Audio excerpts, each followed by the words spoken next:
Hello, everyone, and welcome to another insightful episode of Caapid Simplified Student Series. I am Parishi, and today I have the pleasure of speaking with Dr. Janhavi Saxena, who has recently embarked on her journey in the International Dental Program at University of Colorado.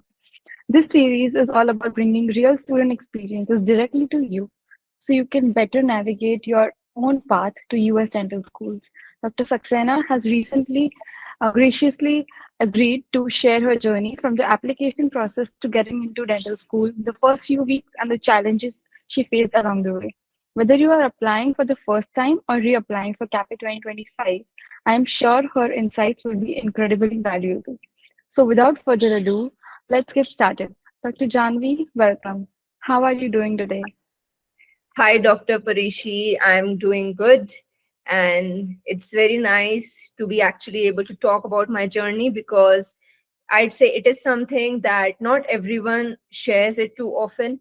And to be able to share and, to give your insights to people who are in the same journey, because when everyone starts, everyone is as clueless, as the every first individual out there. So it's like it's good to know from other people how we can proceed, and it's good that you have started all this Caapid Simplified page to actually help dentists like us. And when I was in the process myself, I used to watch your YouTube videos and everything when when even I was in the beginning stages, and to get an idea, okay, this is what it's like. So I'd say it's a very good initiative. And now I'm finally getting to talk about my journey here. It's been a privilege for me. Yeah. Yes, thank you for the kind words. And let's start with a little introduction. Can you tell us a bit about yourself, your background, and what led you to pursue dentistry in the US? Yeah. So I am Dr. Janhavi Saxena. I am from Mumbai, India. And I did my BDS in Manipal College of Dental Sciences in Manipal, Karnataka.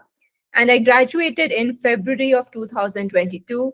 And during my internship was the time when I actually decided that I want to pursue DDS in the United States.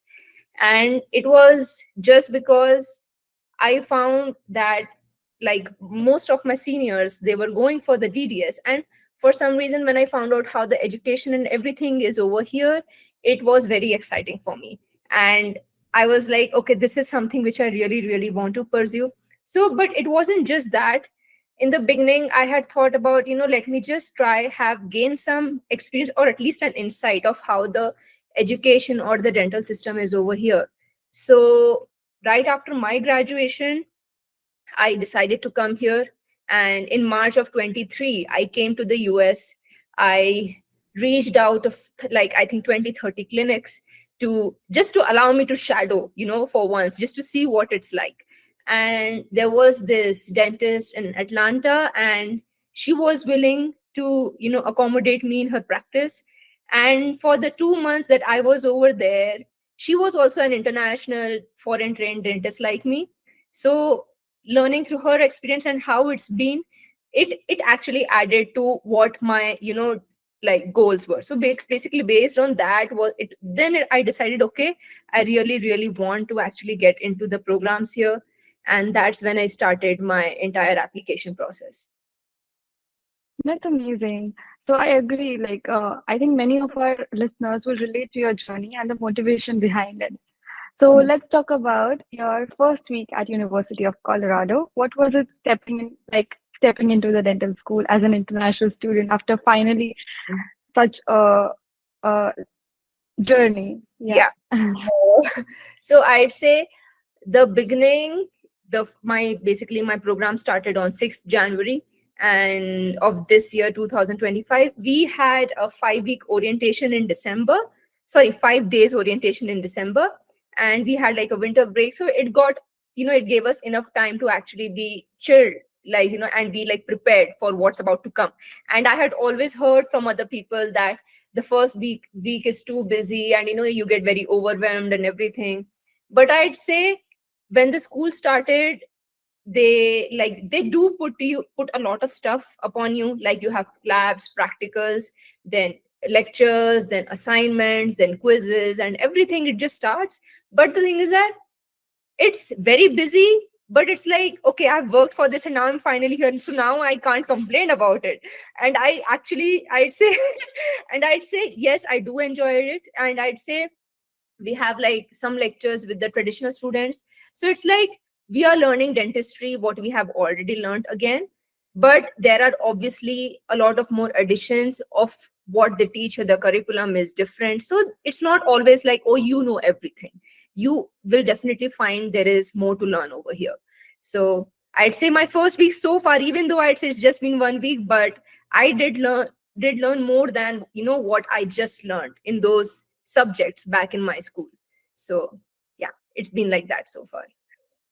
Wow, that sounds like a whirlwind of experiences. It's great to hear that you were able to adjust quickly. Yeah. Yeah. Yeah, Let's say, see, for me, this was like the first time actually like to live in the United States, because for the past 2 years, I was just in India, and like I was applying from India. And yes, it's a bit of a culture shock here. Everything you have to do by yourself. And like even the smallest things like getting your delivery parcels and everything, if you have to return it, in India you would find a delivery man coming to your home and taking away the parcel. Here you have to find a place and then see where, when the store opens, closes, and then go. It's like a hassle, but I'd say I'll get used to it. It takes time, obviously. I'm not like a completely moldable clay, but yeah, I'd say yeah, it's a thing, but I think everyone gets adjusted to it after a point. Yeah. I agree. And the commute is difficult as well. Yes, around the, especially for the University of Colorado and Shoots Medical Campus. Here, I'd say it's a little bit remote, though it's like part of the city. So here, commuting, I don't have a vehicle. I have to walk. It has made me so active over here. I walk here every day, like 10, 15,000 steps. So it's a good change, I guess. But yeah, America isn't a country where you can just survive without a vehicle, I feel. So Yeah, yeah. I agree. Yes. Also, many applicants are curious about the class diversity in the IDP program. Could you share some of the insights into the demographic of your cohort?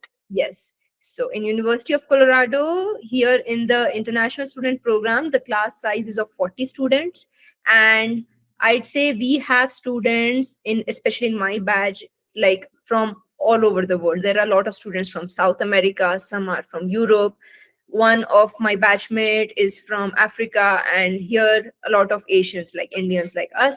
And some of them are from Canada as well. And a lot of them have like a lot of varied experiences. Like the eldest person in my batch is of 55 and years old, like for he's like the most senior to us, and and the youngest is 25, 26. And so it's like a 30-year-old age gap, but everyone is together, and they all have different experience. Some people have had like their own practices in their home countries, like they were running an entire practice. Some were like working in the US as a dental assistant or a hygienist. Some were in Canada also working the same, because the dental system is in the US and Canada is kind of similar. And some were like just newbies like me. And yeah, so it's like a very diverse class. And I'd say a lot of people have a lot of various experience. Some people are here from just Colorado, and they've been living here for the past 10, 15 years. So it's like a very diverse class. And yeah, that's how it is. But I'd say it is good because there is a lot to learn from everybody. Like I'd say the simplest of things. Like in back in India, when we take the X-rays, usually we have the film system or whatever, the RBG system, and we don't have that, that device where we just put the film Yeah, and everything. So even though it is a very simple thing to learn, but it's like I am not used to it. So someone who has like a 10-year experience more than me, who has been working here, I am gonna learn that from them. So I'd say the variety of class is what really binds us together. I'd say that. Yeah. yeah. Can you share the insight of what is the visa status wise diversity? Like, what are the students? Are they green card holders? Are they uh, citizens? Are they on so student visa? Yeah, some of them are, I think, citizens. Some of them are also green card holders. I'd say in my batch around like I'd say around 6 to 7 of the students were B1, B2 visa, or maybe like 10 to 12 students were on a tourist visa, and now they changed to a F1 visa, like after coming to Colorado. But some were also in other programs, like doing masters in public health or some other programs in the country. But I'd say it's like a complete mixture of all of this. But it's not just the only these kind of visa status people are there. It's a mix of all. And obviously, when not the citizens or the green cards, but those who were like, who were like on H1 dependent or anything like that, they had to convert to F1. Depends on, I'm not very sure how their immigration status works, but those who are in the program, most of us had to convert to the student visa status to be in the program. Okay, Yeah. right. That's really interesting. It's wonderful to see such a diverse group of students Yes. coming together with shared goals. Yeah. Yeah. So now let's rewind a bit on your application journey. The statement of purpose, the letter of recommendations are such crucial elements. How did you approach these, and what tips do you have for the applicants? Okay. So I had applied to Colorado for 2 cycles. And like basically for the entire CAPID process, I was there for 3 cycles and I got into Colorado in my second cycle. By the time I got Colorado's result, it was already the third cycle. so, so it's like I'd say, uh, see, in the beginning, when even if it's your first cycle or anything like that, I'd say your experience in the application process teaches you a lot about your application as well as yourself. And in the beginning, when I was just a newbie graduate and didn't really have much of like clinical experience and everything, and was trying to gain whatever that I could. So in the beginning, when I talked about dentistry and when I spoke about my SOP, in the beginning I felt one of the mistakes that I did in my first cycle was not really put emphasis on what I want to do as well as where I come from. We do talk about things like, ki, oh, I have this experience, that experience, and I have done this and that. All of that is written in your CV at the end of the day. They don't want to know that. If they want to know all of that, they're going to go through your CV. Your entire CAPID application is all about your CV only, your experience. But your SOP is the only thing. Like, suppose just think of an SOP as something like, oh, if the admission committee was sitting in front of me, would I just say that I know this, I know that? No, you are not just going to say that. They know all of that. You're not going to sound interesting when you just, focus on what you know, oh, how great you are at this. So I'd say it's more about, it's more about where you come from, what you want to do, what has inspired you to be where you are right now. And I'd say when you actually tell a story to a person of what your entire history is so far, that is more interesting to read or to listen than any kind of simply written paragraph. So even though when I wrote my SOP, what I did was that I would write down everything. First, I like, basically created like, what do I want the school to know about me? I like created a list. And then I created a story based upon that. And I would like, make at least my dad read it and, to be like, okay, does it sound interesting enough? Would you like to actually know this person when you read this SOP? And people are here, I'd say, people are not going to be impressed about how skillful you are. It's all about how genuine of a person you are when you talk about yourself. So your skills, you're applying to the program, everyone has that basic level of skills which they're looking for. So it's more than that what they're looking for. And when I told my dad to read the story, he would tell me, oh no, Janvi, this doesn't sound that, it doesn't connect to the second paragraph, the story is not connected. So you have to modify it in such a way that it feels like a good thing to read. And it shouldn't be like, because I have helped a few of my friends who were also like, who are applying or in the process, and I tell them the same thing. And this is a mistake which most of us do. And it took me 2 cycles to actually recognize that. And when it comes to the Colorado's SOP is focused only about on themselves. It's separate from the CAPID SOP.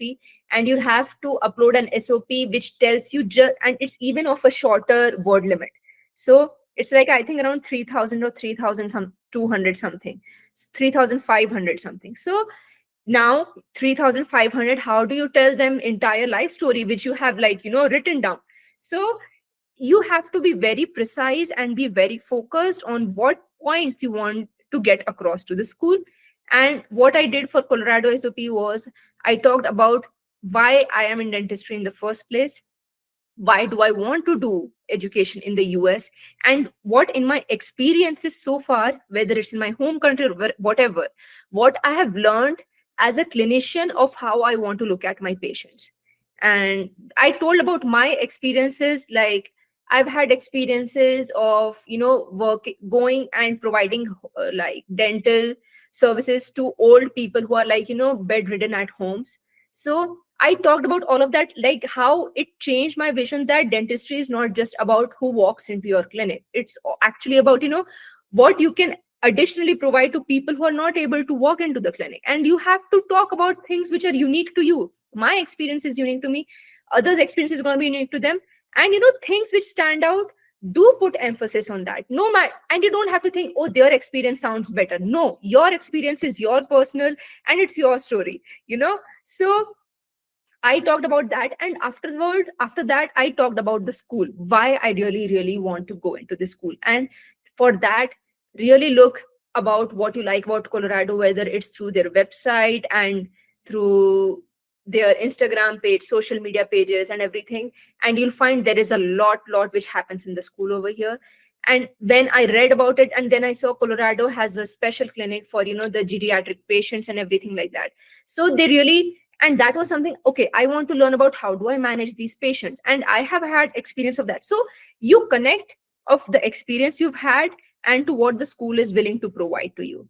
So this is how you connect, because if you say ki, okay, now I've had experience of doing this, I want to learn this, but I don't know if the school does this or not, how do I, you will find something, because every school in the country is doing something good for the community. Yeah. Yeah, that's So correct. you can connect your story to that and actually show them, because I know this, I want to learn more of this, and you teach that, so this is what I want to do. So I Mm-hmm. want to do this program basically, you know Wow. this is Yeah. how you actually convince the school. And Mm-hmm. I'd say both. So I have interviewed at Colorado twice. The first time I interviewed at school was in 2000, in my first cycle basically. And that year I cleared my interview, I came for the bench exam here, and I got waitlisted. And in the second year, second cycle also, I interviewed, bench exam, and then I got in. But I'd say both the years I did keep in mind that my SOPs should be about me, myself, my experience, what I have learned as a person, and what I want from the school. And to be honest, I'd say a lot of people also do this. Like, I luckily did not have anyone to say this to me. And why I'm saying luckily did not have anyone to say this to me, because some people will tell you ki, you should actually talk like like present yourself in a way that the school wants to hear. No, that is not true.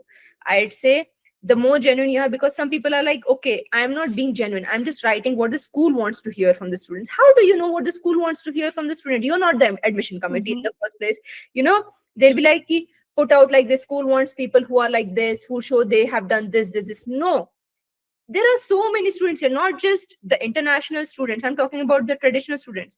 So the school wants a variety. They don't care how much you're trying to impress them, because see, they have experience of interviewing and talking to like thousands of thousands students every year. And once they feel that you're not being yourself, they can recognize that in just one go, you know and you don't want that.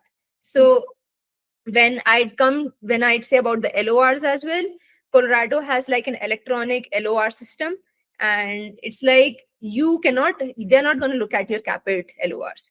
You have to send your the recommenders the email link which the university will provide, and they would provide that after you have submitted the first CAPID application. Basically, Correct. after that, a portal opens up in like a week or so, and then they would like allow you to enter the email addresses of your recommenders, and then they will only send them the email addresses, sorry, the links to actually upload the LOR. And in the LOR they ask a lot of questions apparently, because until now, sorry, it's, I'd say, This year the system has changed a little bit, but in the previous years we used to get the link, we used to send, but now they only send the links to the recommenders. But I had seen the kind of questions they had asked. Like there would be like complete section of like rating yourself on a scale of 1 to 10 on different qualities. And and then the recommender would have to answer question about you, like what were the negative things about you, what were the positive things, what do you feel this candidate should improve upon, and they would give them like a very huge word limit. So they had asked like multiple questions. I think Colorado the dean's letter is not compulsory. I'd say go for a letter who from someone, from people who actually know you, because usually in most of the cases dean's letter is usually very generic, because they don't really see you how you perform clinically and everything like that. They're busy in their administrative things. So when I applied to Colorado, I took letters from the two dentists that I worked with, and one of them was from my professor. And I'd say I was I had taken the LORs from them for the CAPID SOPs also. So, but what they usually do look for is that the recommender should be able to talk about you enough and well enough to say, ki, okay, this person doesn't know this well, this person knows this well, this person can talk like this to people, this person cannot, like they need to know you. It shouldn't be like, oh, this person, you don't choose your recommender based upon their credentials. Okay, choose your recommender based upon who actually knows you, because some people would be like, let me take this, get this recommendation from my HOD. Though he's the head of the department, if he hasn't seen you, it makes no sense. And what That's do we correct. actually write about you? And Mhm. it's at the end of the day, it's going to be very generic. And I feel people who know you would actually be able to put real examples about you in your LORs, so that because of that, if they are able to convince, like how I said, you have to convince yourself in the SOP, your LORs have to convince the admission committee from the recommender, like the recommender has Mhm. to convince the admission committee through the LOR. So this is Right. how it works. That's an excellent point about making the SOP personal and impactful, and I completely agree on having strong, personalized recommendations that can make a huge difference. And you talked about the two dentists whom you took a letter of recommendations from. Were the US dentists or dentists from India? In my first application cycle, when I was applying, my first time I took letters, one was from an Indian dentist, one was from a US dentist where I shadowed, and third one was from my professor. In my second year, I used all my letters from India, like professors and like my dentist, and everyone was from India. And even in my third cycle, I used all the letters from India, because why I'm saying it is because if you have more clinical experience than just shadowing, then your clinical experience is what matters more. If you go to the school website and read what they're looking for in the letter of recommendation, they every time say clinical skills.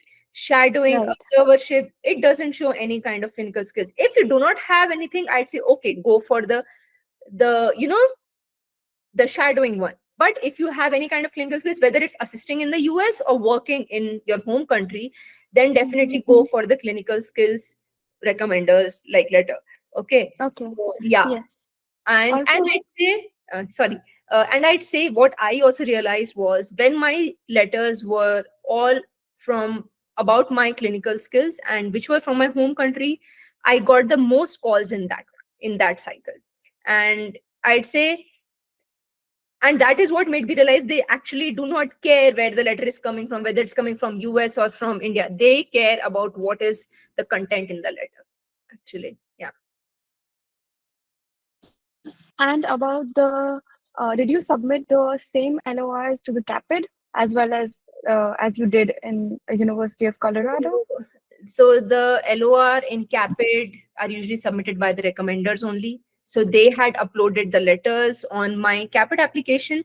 But for my Colorado application, since it's all electronic, and the questions, there are more questions which would cover the scope, which would actually be out of the scope of just the LOR content. So my Right. recommenders had to write for all those questions. So Right. that's why it's important that your recommender is actually willing to write all of the take his or her time. Take the time. Yeah. Yeah. So choose it very So the carefully. recommenders were the same. Yes, the recommenders were the same. Okay. Yeah. Okay. And how many other schools did you apply to, and did you get any other invitations, acceptances?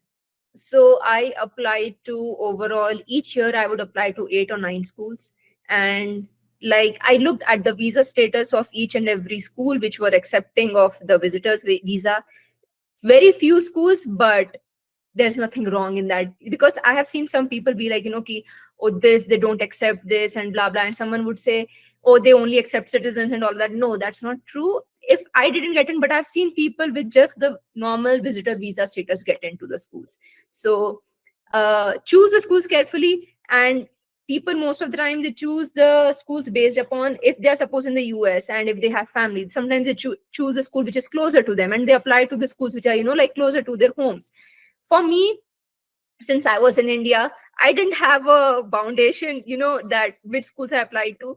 But I applied to school. Basically, I applied to Colorado, Michigan, and Buffalo, and UCLA, USC, and I think 3, 4 more. It's just out of my head right now. But I applied to 8 to 9 schools. I was in the entire 2, 3 years, I'd say I was invited from Colorado, of course, USC, Michigan, and Pacific as well. So Okay. yeah. And did you go interview with all of them? So I interviewed with USC. I had given their bench exam, and they had like a different, like they don't have like an interview, they have like a PBL session instead of an interview, where you will be sitting in a room with 8, 9 other candidates who are applying, who are like in the same, thing with you. And there would be 2, 3 professors. It would be like a discussion, and they would like grade you based upon how you interact with the group and how active you are and everything like that. And then we had a bench exam on it was like a 2-day process. And I was again waitlisted at that school. And then um, basically first time I went for Colorado, I was waitlisted. Then I went for USC, I was waitlisted. Then again Colorado called me, I got in. And after I got in, within like 1 week of me receiving my acceptance, I got calls from Michigan, and a month later Pacific. So Calls actually, meaning the acceptances? no, the interview call. Uh, Yeah. Interview calls. Okay. And all these in the second cycle, correct? Uh, Michigan and Pacific were in the third cycle, because Colorado is like it goes late, and like you Right. get the acceptances later on. It's like it coincides with the third cycle. So Okay. yeah. So I'd say I went for Colorado because the program is the shortest. It's like 24 months only. Other Mm-hmm. programs are definitely longer, and I wanted to keep the cost and everything, the financials in mind. Mm-hmm. And because if I'm going for a longer program, I have to pay more fees, as well as more cost of living and everything based on that. Yes. So, and then for yeah, so I didn't interview. I rejected my interview with Pacific, and not rejected, but like I told them, I did. yeah, it's just Yeah. these words, acceptance and rejection, have been just ingrained into our head during the Oh my application God. season, Since the but last 3 years. Wow. yeah, yeah. And but I'd say it was a very exhausting experience, because I'd say when I got the acceptance from Mm-hmm. Colorado actually calls the candidate. Like the director would call you and say you got in. They don't send just an email. First, it would actually basically, so we gave our bench exam around 22nd July of 2024. And they are like, okay, within like 9, 10 days or 2 weeks, you'll get to know the results. And we're like, okay, everyone goes home and goes back to their, like home country and everything. And then suddenly, within like 3, 4 days, somebody writes in the group, I just got the call. Okay. And, and then everyone's blood pressure shoots up, because everyone is now sitting with their phones and just waiting for the call. And for And me, were you in India when you were expecting a call? yeah, Okay. back in India. They call you wherever you are. They don't care whether you're, whether you're in India or in the Pacific somewhere. They don't care. They'll somehow reach out to you. And what happened was, in the first time when I gave the bench exam, I was waiting. I didn't get the call. Obviously, I was very, very sad. But Yeah. the second time, I was just waiting. And it's a very, like, your bench exam, okay, you'll be anxious and everything, stressed out. But this call anxiety is something else entirely. And And what did you do when they called you and the worst thing was, my parents weren't at home at that time, and I was like, I needed someone, but just to be around me. And I was like yeah. just handling my anxiety all alone myself. And I was like, Mm. and I would just keep my phone away, and like, just try to get myself into some other work. And sometimes a phone, like a notification or anything would come, and I would just, like, be like, what just happened, and something like Yeah. that. And then after a point, like, I felt like, the group is getting quieter and people are not saying, because every time people get calls, people would write, and you're like, tick tick tick tick, like, and you're counting down, like, okay, once. Yeah. 10 people down. Yeah. Yeah. So it's very stressful, and this goes on for like 3-4 hours. So this Okay, is, it's just 3-4 hours, right? Like it does not go over a period of days. no, Okay. just 3-4 hours. So by the time, like, I felt like, oh, the group is, like, getting quiet and everything, and after a moment, I was like a little bit on the verge of crying. And Yeah, then of I was like, course. and then when I was just about to cry, the call came, and it was just written, it's coming from Denver, Colorado. And then I was like, okay, Oh, this is the call. And when I answered it, the director, she congratulated me, and it's like, I'd say, instead of just being very happy, I was like relieved. I was yeah, like, of course. yeah, you don't get the happiness right in one go. You feel the relief wash over you. And it's like, oh, this is now done. Pinch me moment. Yeah, pinch you moment. Yeah. This is now done. Because people are in this process for like so long, and we are just waiting for that one Mhm. one call from the school. And Correct. so, and then for a moment, I know it might sound a little weird, but for that moment, I felt like, oh, is this what it feels like to be on the other side, you know like, Mm. when you're Mhm. like, okay, this is done. So it was Wow. thing. And after I got the call is when my parents returned back, and everyone was very happy. And yeah, that's how it was. Yeah. Very Wow. dramatic it sounds, but that's how it always is for everybody. Yeah. That's great. Thank you for sharing this with us. No So, problem. every journey has unique moments, some unexpected, some enlightening. Is there any particular experience from your application or your admission journey that stands out to you? um I'd say, if I have to say something unique, I would say not in that sense, but I would definitely say that this journey taught me a lot about myself. My parents used to consider me as a person that was a little impatient and everything, but this journey teaches you everything. And it, at some points when you're getting all these rejections and all, because I also received, like, if I got calls, I also received a lot of rejections before that. And you would feel like, okay, like, you can't, if you're not mentally stable enough, like like me, how I was at sometimes, you'd feel like you don't have any hobbies, you won't be able to have any kind of, even if you have hobbies, at least for me, I wasn't able to, like, focus on them. And I kind of became like a shell of a person at a point. But when you get here, when you actually get in, you would slowly regain all of that back. It takes time, but Yes. you will be more mature as a person, you will be more professional as well as a person. Hmm. And you would have these expectations and standards for yourself of how you actually want to be from now on. And it would teach you a lot, which no experience ever teaches you. So Yeah. I'd It's say, exhausting, yet yes. beautiful. Yes. And some people would be like, oh, it's very tough. It's very tough. I always tell to people who apply to this program that it's really, really not about whether you'll get in or not. It's always about when you get in. So that patience is what is tested, you know, because Wow. a Yes. lot of people simply say, ki, oh, it's very difficult. Oh, you have this experience. You're not going to get in. And, all of that. But it's never true. You can see so many people get in, and everyone will have a different story to tell. It's just some people have to wait a little longer and some have to wait a little lesser, and that's okay. it can be disheartening. It can feel like you might compare yourself to other people, but that is not always the case. That's not how it works. Mhm. And logically also, school has to pick very few people, and it's like a lot of people applying, but Mhm. they want to the best for them. You are putting the best, you can your best foot forward. Now all you can do is just wait and let the things unfold. That's all. So yeah. Yeah, it's these experiences that share and Yes. shape us and make the journey even more memorable. And I Yeah, would also say someone who has a lesser experience and is applying to the school, they should never compare their profiles to someone who has like more experience to them.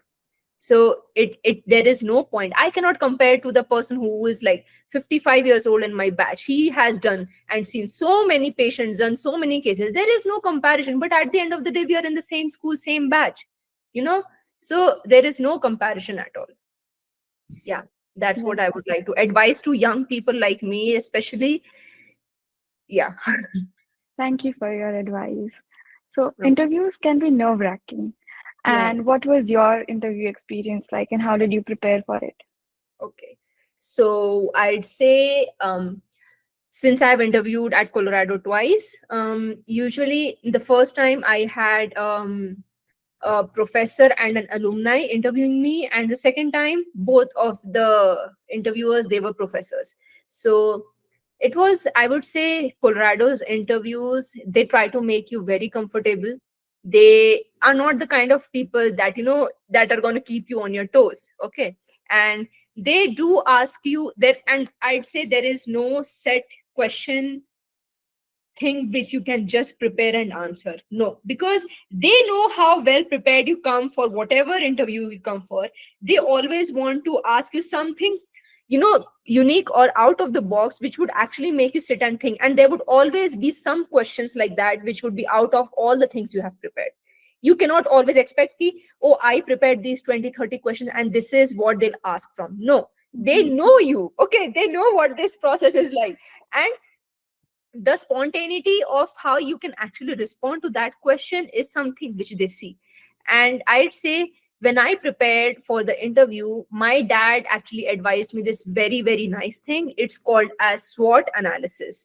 It's about SWOT stands for strength, weakness, and SWOT, yeah, strength, weakness, opportunities, and threats. It sounds very basic, but what you have to do is, like, what this is what I did both the times I interviewed. I did a SWOT analysis for myself. Strengths, what are my strengths? I wrote it down. What are my weaknesses? Strength, you should be very honest about what you actually genuinely think your strength is, and at least give a little bit of a story or an example to it.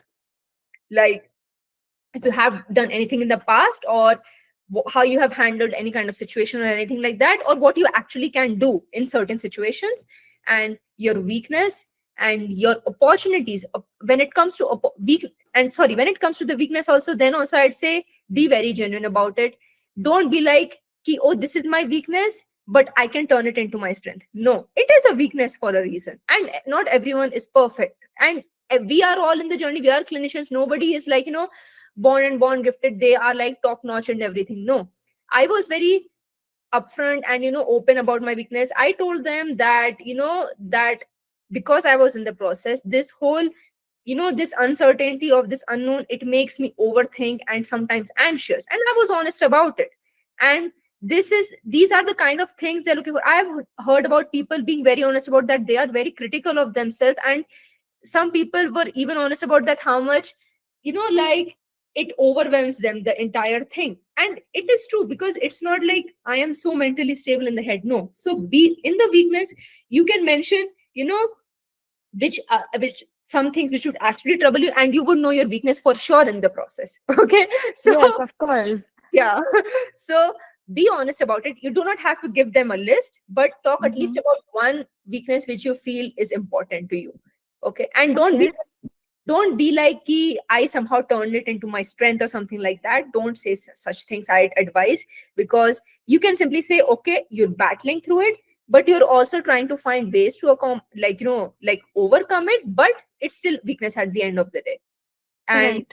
yeah. And then the third thing was opportunities. In opportunities, I wrote about what I can gain from the school, what opportunities this school is going to provide for me.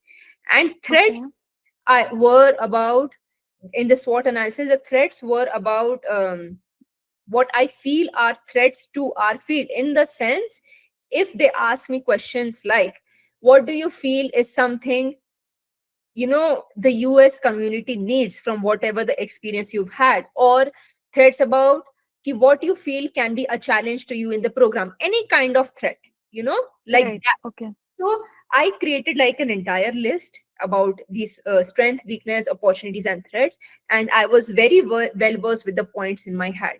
And when you actually prepare like that, no matter they ask you 10, 15, 20, 30 questions, I was able to answer all of them thoroughly with just this list. And why I'm saying why it helped me a lot is because, so basically when they're asking you questions, if you look at the questions what they're asking, you'll kind of realize they're basically trying to get to know your strengths only, weakness, even though the question wording is different or whatever they're asking is different, but that is what it is about at the end of the day. Okay. And since my dad is someone who actually in his company interviews a lot of people, so he was the one who actually gave me this advice. So it actually worked, and I was able to clear my interviews very well. And That's great. yeah, so I would say, okay, just prepare a basic introduction about yourself when they Mm-hmm. ask you. And my advice even to my friends have been, just do a SWOT analysis. Through that, basically whatever the kind of question they'll ask, you'll be able to relate to the points in the head you want to talk about, and you'll Right. be able to. And I would say they do ask you some ethical based questions, basically like, if a friend is cheating or if this person is doing, what would you do? Okay. And Yes. don't give the book to book answers, because it's a when it happens in real life, it's a very critical situation which you have to really think about before how you handle it. And I'd say, when someone asks you ethical questions like this, you have to be upfront about, ki yes, obviously it's a very difficult situation to actually go through. And if you find your friend is, like, I'm giving an example, if your friend is cheating, what would you do? This is their question. So I would say, this is what I most probably said also, that this is something which will obviously be very difficult for me because I have a personal connection to the person as well. But now when I look at myself in a professional setting, and when I am like a dentist who is looking after the patients, do I really want the patients to be seen by a person who has actually cheated in their exams? No. And it is actually true, because you even if you have, logically, even if you have a very good friend in your life, but if they are doing anything like that, would you actually want that friend, would you actually recommend that friend to your patient as a dentist later on? No, you would not. No. So Mm-hmm. when you know that that is where your values stand, be honest about it and say, give an explanation ki, yes, it's difficult, but at the end of the day, I don't want to do that. So I would actually talk to whoever the in charge or whatever it is, probably try to keep it anonymous, because you also want to save your relation, but you don't want it to overcome your professionalism. So Okay. but it's Yeah. based upon people. Some people would not want to be anonymous, so it's just based upon them, that's all. But I Yeah. Individual preference. yes. Okay. So I And yeah. okay. So the out of box questions you were talking about previously Yeah. that the school asks to every single candidate and it's different. What were those and how did you approach them? Yeah. Okay. So I'd say there was this question which they asked me in my first interview with Colorado, and the question was, what is that one criticism that someone has given to you and which you did not like? And Okay. yeah, Yeah. and at the moment you'll be like, what? And and And you it cannot show it to your face. you cannot show it and that is a question which you'll never be prepared for, you know. Yeah. And But uh, now that you say it, our it's gonna new go. applicants can. No, Yeah. but so first time they asked me that, and it reminded me of an incident of myself. You can take your time. I'd say take your time before you answer your questions. Don't be in a Okay. rush to be, like blah blah blah blah. They are willing to wait. They have all the time in the world. Not all the time, but they're willing to wait. Okay. Okay. So I would, that time I literally said, in one of the places where I worked, one person told me that I'm too much emotional as a person and it can interfere professionally. And I said I did not like to hear that, because I can understand where the person is coming from. But if I am emotional as a person, and that person said it to me based upon how I, connect to the people as well around me. So I'm like, my emotional quotient, EQ, or whatever you call it, is what binds me to the people. I don't want to eliminate that from my personality. And obviously I didn't like hearing it. Nobody likes being called oh, you're too emotional as a person and blah blah blah. Okay, I Yeah. so what? Okay, so I'd say these kind of questions they do ask you. And in my second time, they asked me this question. So, okay, so if they ask you questions, if you're doubtful about what they're trying to ask, you can ask them. Like, they will Okay. always clarify it. But they asked me this one question. Okay, so what is your dental philosophy? And I was like, and where are you trying to go with this? Like, like I wanted to know, What does is the exact question? Like, yeah, yeah. but he just said, okay, what is your dental philosophy?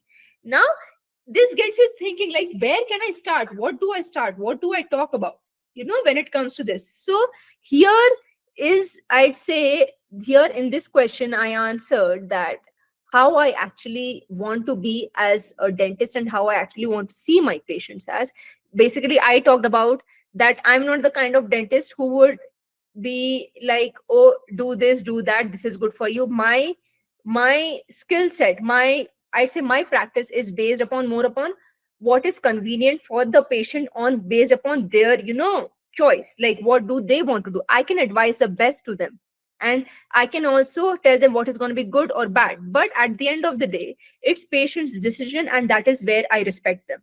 I don't want to do anything bad to them. If it's bad, I'll tell them no. But this is where I went, and I went on talking and talking and talking, and they like that answer. It doesn't have to be like, oh, it's like a one word answer or something like that. Talk in your interview.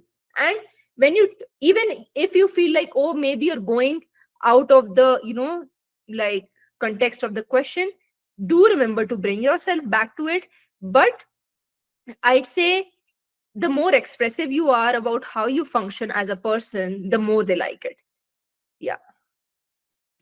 That's such a valuable insight. Being well prepared and authentic really makes a difference in these interviews. Yeah. And about bench tests. Bench tests can be a daunting aspect of the application process as well.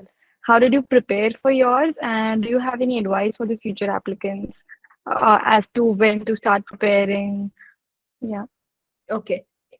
So bench prep, I'd say for Colorado, before like 3-4 weeks before the bench exam, they'll tell you what tooth, which exercise is exactly gonna come. And um, I'd say that is a good thing in a way, but it also makes the competition even more competitive, because everyone is gonna prepare the same tooth, do the same practice and everything. But for bench prep, I started in 2022, only like 3-4 months after my graduation. I started doing the bench prep, and I first went to Overseas Dental Achievers in Chandigarh. I took the 3 weeks course to learn the basic, fundamentals of the preparations that I should work upon. After that, I did the entire bench setup at my home back in Mumbai. And I used to do the, like, I would say I was also working 8 to 7, sorry, 10 to 7 in Mumbai. And after I used to come home, at least I would do practice on one tooth a day. So, because working on a patient and working on a typhodont is very different, they are expecting the ideal preps. They're not expecting the clinically, acceptable prep. Like, they're Right. accepting a clinically acceptable prep, but it should be close to the ideal, because it's a typhodont. The teeth are not rotated or malformed or anything. So I'd say the earlier you start, the better it is, in my opinion. Because if you are, like a, whether you're a fresh graduate or whether you have been working for so many years, working on typhodont is very different. The teeth are different, and every school has a different typhodont for their bench exams. So many people buy different typhodont and prepare on the tooth. So I would say be very thorough with your preparation, because that is the only last criteria which is going to be the hit or miss for you.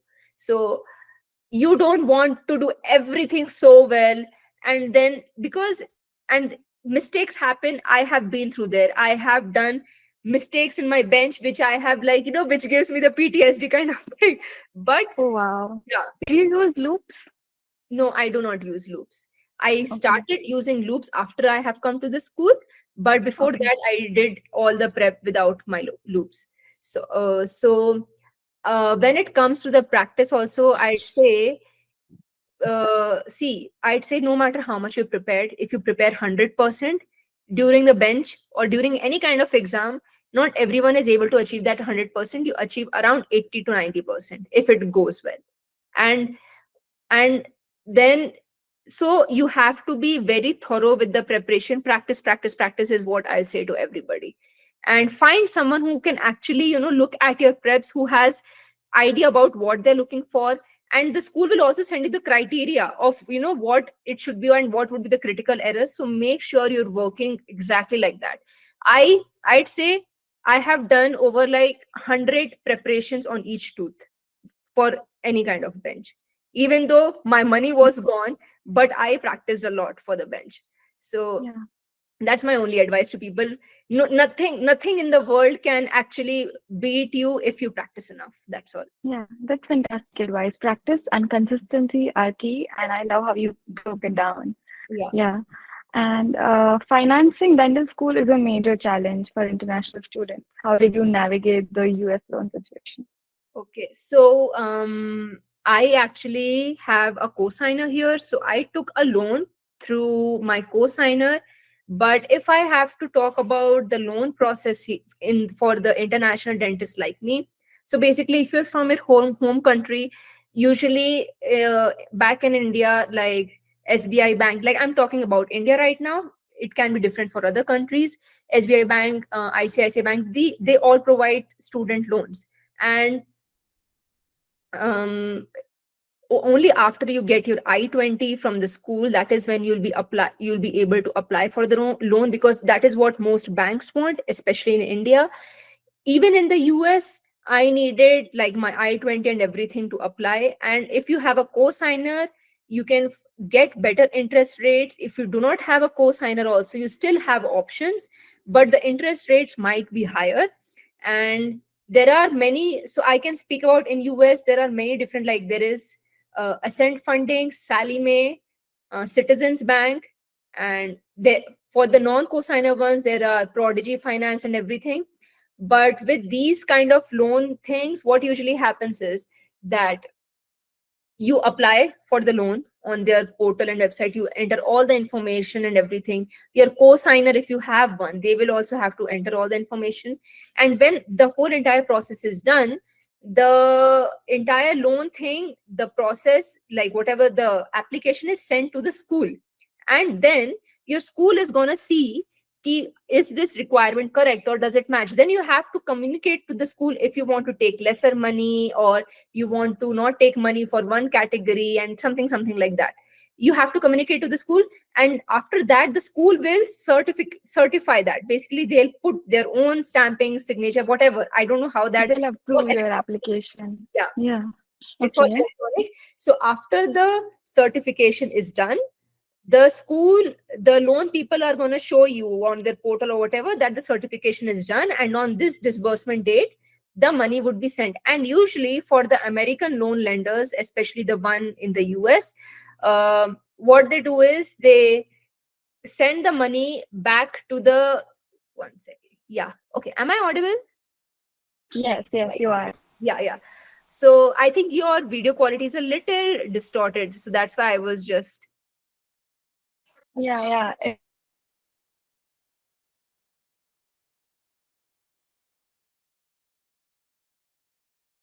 is this okay? Yes, yes, it's okay. I can hear you. Okay. So, yeah, with respect to the money, basically what will happen is the loan people usually send the money, especially in the US, to the school. School will deduct whatever the amount they need for their tuitions and everything. And basically the cost of living and some other stuff they would send to you. So you don't get the money directly to yourself. It goes to the school first, school takes out their money, and then they send the rest to you. I mean, this is how it works in the dental programs, is what I know. In or usually, I'm not sure, but I think for the Indian banks also, Indian loans also, they usually send it to the school and then to you. But I'm sure in other programs, not in dental, I'm talking about other fields, it's usually different, but this is how it works for the dental programs. The money doesn't come to you first, it goes to the Okay. school. Yeah. Yeah. So they first cross verify and they directly send the money to the school. Yeah, this, they'll cross verify, they'll send to the school, school will take their amount, because their first priority is to, all their bills should be paid, and then, Yeah, of course. yeah, Yeah. That's you a don't great want to perspective. take that amount of money and be sitting in your bank and then be slowly giving out, like that. Yeah, that's better that they directly Yeah. give it. Yeah. Yeah. It's important for students to research their options well in advance. Yes. Yeah. And I'd say at least as soon as you get your I-20 from the school, start applying for the loan, because it usually, the American banks are very fast, like the loan lenders here. Like I got my entire loan process done in like 2 weeks.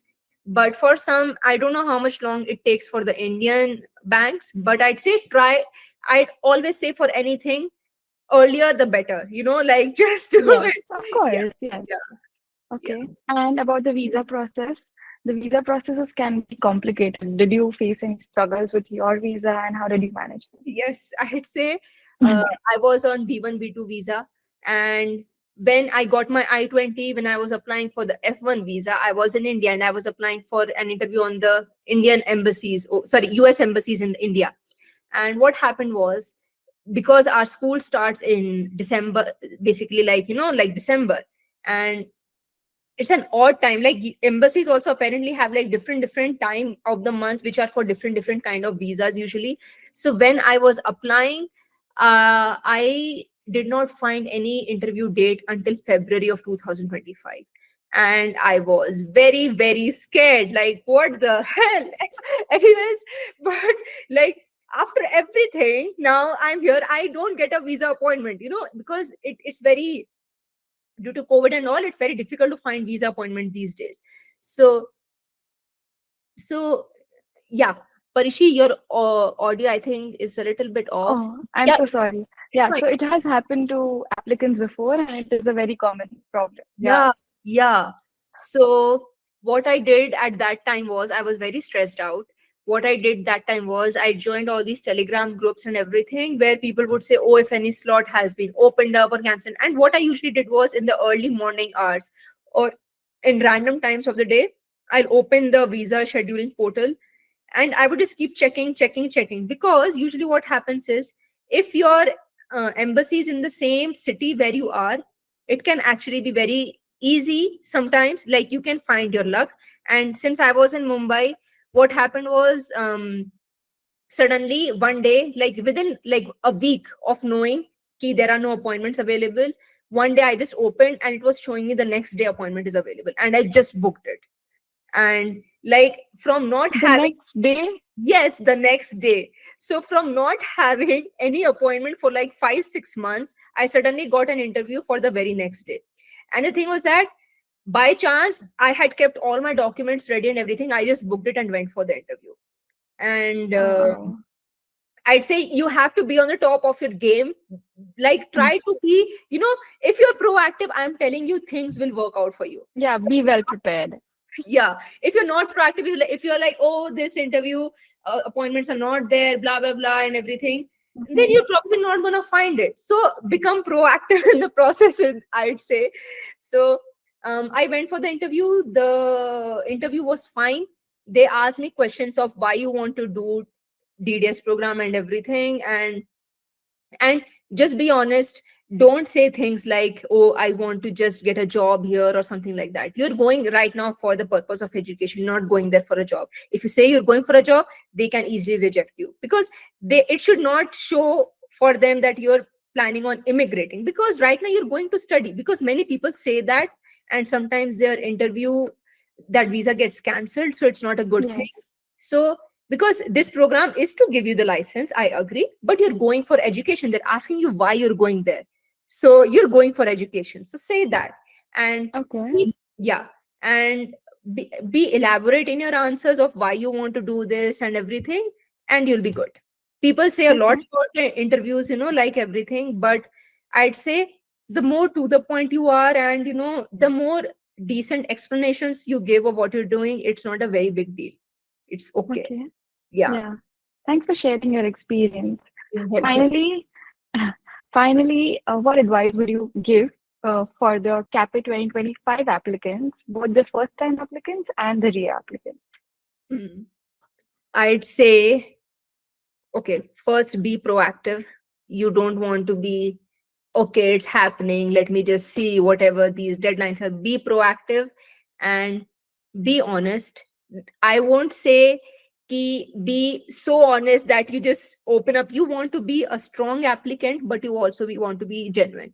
So you want to, whatever the application you put, written application, your SOPs and your CVs and everything, make sure it's grammatically correct. A lot of people do these mistakes and they're applying, and if someone shows it to me and I tell them, you have done blunderous mistakes here, and why are you like doing this? So get it like written well, like everything should be to the point, as well as your SOPs.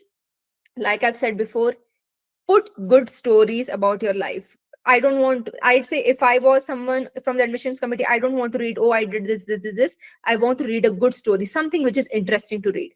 So make sure your SOPs are interesting, because at the end of the day, you're competing with 1,000 other people. So though it sounds like but it is true at the end of the day. Okay. So, Yeah. and I'd say research your schools best, because schools will can ask you anything about them, like what do you like, and if you don't know, you're gonna it's gonna so Mhm. see, like it's gonna be very well see through. And when you're applying also to the schools, make sure you are completing their deadlines and everything. TOEFL scores, I know for some people it can be less or more, but at least make sure you're in the like more than the required range. So that is something I'd say. Otherwise, rest is all upon God. Do your bench prep well.